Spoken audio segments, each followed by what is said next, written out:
Hello and welcome. This is Rashid Khan and you're watching my YouTube channel. Let's quickly have a look at some of the questions on topic called motion and forces. The first question here has been given to us and it relates to graph. So remember, as I described earlier, you will need to perform your checks on graphical question before you start working. So this time we've been given velocity time graph. I'll do my first check which says work at y divided by x. If I divide y by x, I get something that is called A, and it will be calculated using this formula from maths, right? Number two, second check is I'll multiply y with x. What I get here is the distance. This will be calculated using area formula, right? So let's have a look how am I going to use these two concepts to answer this question. This question says, figure 3 is a velocity time graph for the motion of a van on a long straight road. Calculate the deceleration of the van. So the word deceleration is important here. This means when it is slowing down.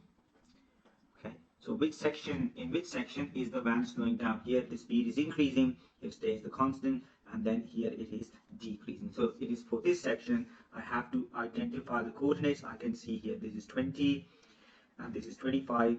This is about 23,0. And the coordinates in this section are about, I can say that's 16 for x, and for y it is about 13, right? Now we always go from left to right, so I can say this is my x1 and this is my y1, this is my x2 and this is my y2. This is exactly what you have done in maths when you're calculating gradients. So I write down formula A equals y2 take away y1 over x2 take away x1.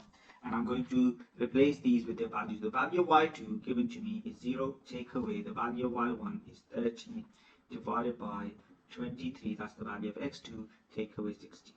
All I need to do is I can put them in the calculator, and once I put them in the calculator will give me a value that can be written here, and that will be your answer, and the unit will be meters per second squared for the acceleration. Now the next part says calculate the distance. So my check says to work out the distance, I'll have to work out an area. So I can say distance traveled. This means I'll calculate area. When for the section between 16 and 23. So what is this section? Exactly this section. So I can say it's the section when the van is slowing down. So the shape of this section is like a triangle. So I'll look at the area that is under the graph. So if I look at it, I can draw a line from there. Like that. Now I'll say here that this area will be equal to distance. So the shape of this is triangle, so I'll write down distance equals half times base times height. Now some of you may have done base times height over 2. They're both the same formulas, right? So I can put the values in half times the value of base in this case is, because you go up to 23, you started at 16. So if you do 23 take away 16, the value of base will be 23 take away 16, that gives you 7. So I can put value for base 7. You can see the y-axis has a value of 13 here. You can see the value of y at this location from here to here is 13. So I can replace that. If you put it in your calculator, half times 7 times 13 will give you an answer. Now the unit for this will be same as the unit of distance used in speed. The unit used in speed or velocity is meters per second, so I'll say the answer will be in meters. That's the first question. Next question says, which of these is the unit of momentum? So you need to recall the equation for momentum is mass times velocity. And if you recall, the unit for mass is kg, the velocity is meters over second. You just have to compare and you will see the answer is A. Next question talks about some road signs. It says figure 5 is the speed limit sign for a European motorway.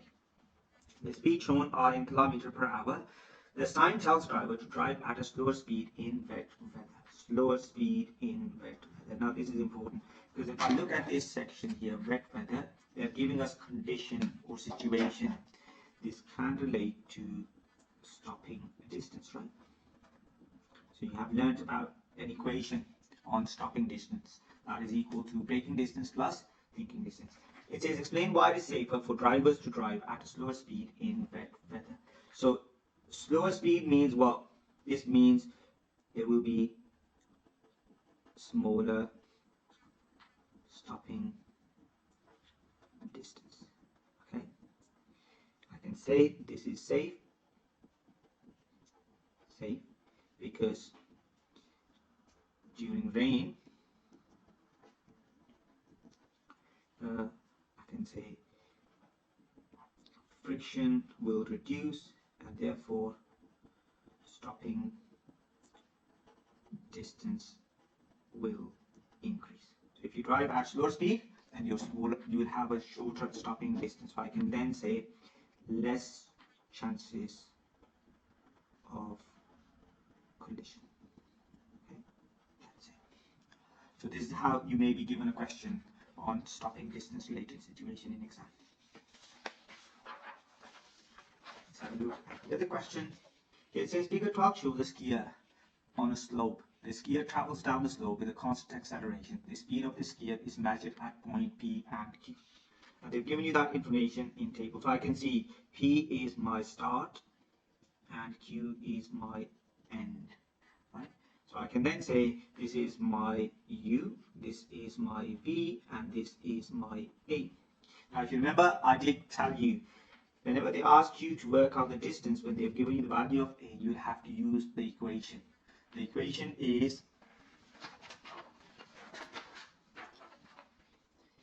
times you selected from the equation list, V squared minus U squared equals 2A. Let's put down X here because that's what's going to be in your exam given to you. So I can put down X. Now here X is my distance. So I can replace V with value, which is 24 squared, minus the value of U, 7.6 squared equals 2 times 3.0 times A. I can divide both sides by 2 times 3.0, 2 times 3.0. This side will cancel out. If you plug this in your calculator, it will give you an answer, and that will be the value. Apologies, this is the X. This is X, right? Because we don't know the value of X, so it's not going to calculate A for us. It will calculate X for us. And if you put it in your calculator, it will give you an answer, and that will be in meters. Now the next part says calculate the time taken for the skier to travel from P to Q. So this means we don't know the value of time. If we don't know the value of time, I can go back and have a look. I've been given the 3 variables and there is another variable. What is the equation that relates these 4 together? There is one equation that is acceleration equals V minus U divided by T. We know the value of V, we know the value of U. We don't know the value of T, but we do know the value of A. So I can replace them with the values. It will be 3.0 equals 24 take away 7.6 divided by T. You can solve it. It will become 3.0 equals 24 take away 7.6 is 16.4 divided by T. You can solve this. You can put 1 in the denominator. You can cross multiply both sides and end up with 3.0 times T equals 16.4. Divide both sides by 3. This cancels out and leaves you with an answer of 5.47 seconds. Okay, I did solve this question for you because I regularly find that students struggle whenever they have an unknown variable that needs to be calculated and it is in the denominator. Let's quickly have a look at the last question here before I finish this video. It says figure 9 shows a racket and a tennis ball. The tennis ball is traveling towards the racket at a velocity of 8.2 meters. So it is traveling towards and then it bounces back. So this is the value of U. This is the value of V. How? Because this is your starting speed, this is your final speed. Okay. Let's say the tennis ball hits back in the opposite direction at a velocity of 15 meters per second. The mass of the ball is given to you. This is my M. From here I can pick these values up. This is your V. This is your U.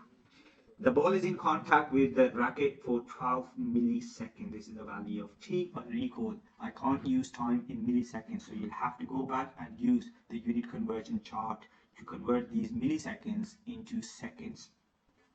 How do you do that? You just have to divide 12 by 1000. And if you do that, you end up with the value of 12 divided by 1000. That's basically 0.012 seconds. Okay. Now it says calculate the average force the ball exerts. We don't know the value of force, is not known, and you've been given this equation. Now, for this equation, you will always have to choose one direction as positive. So I'm going to say going right for me is positive. Okay, going right for me is positive because this is the equation that involves change in momentum. So whenever there's change in momentum, you'll have to do this. This is the most important bit to keep in mind on questions like these. So I can say this will be the value will be positive 15. For this, it will be minus 8.2. Why? Because it is going to the left. And now, once I've identified the signs, I'm going to plug the values in this equation. So this equation will change to f equals 0.075 times by 15. Take away 0.075 times by minus 8.2 divided by 0.012. If you plug this in your calculator, it will give you an answer, and that will be in newtons. Let's quickly have a look at the last part. Now, this question talks about Newton's third law. It says, describe how Newton's third law of motion applies to the collision between the racket and the ball. So, if you recall, in my last video, I did mention about Newton's third law, and I said for Newton's third law to be applicable, you must give reference to both objects. So here I'll say ball applies force on racket, right? Number 2, racket applies force on the ball, right? Then I can say number 3, forces are equal but in opposite direction. So what I did is I've mentioned 2 things. Number 1, the 2 forces involved are on 2 different objects, right? Number 1. Number 2, they are equal and they are in opposite direction, and that would be the final answer for this question, right? I hope you found this video useful. I wish you all very good luck with your exam preparation. Thank you.